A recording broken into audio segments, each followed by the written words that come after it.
শেখ হাসিনা আবার আসবে ক্ষমতায় এবং এই দেশ সে আবার শাসন করবে।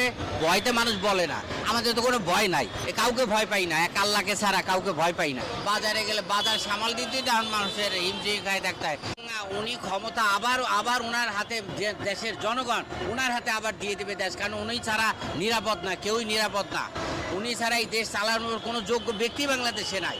এটা জ্যোতিষশাস্ত্র আমার ব্যক্তিগত অভিজ্ঞতা থেকে, আমার বয়স তো কম হয়নি, তো আমার ব্যক্তিগত অভিজ্ঞতা থেকে এবং জ্যোতিষশাস্ত্রে থেকেও বলছি, এবং আধ্যাত্মিক একটা বিষয় আছে যেগুলা কানেকশন হয় আমাদের, সেই কানেকশন থেকেই বলছি শেখ হাসিনা আবার আসবে ক্ষমতায় এবং এই দেশ সে আবার শাসন করবে এবং দেশ ভালো অবস্থায় নিয়ে যাবে। এরপরে আর চুরি টুরি এগুলো তারা বাদ দিবে, বুঝতে যে দেশের কি অবস্থা হয়েছে, তারা এর পরবর্তী তারা সংশোধন হবে। শেখ হাসিনা হয়তো 2025-26-এর মধ্যে চলে আসবে, 25-এ আসার সম্ভব।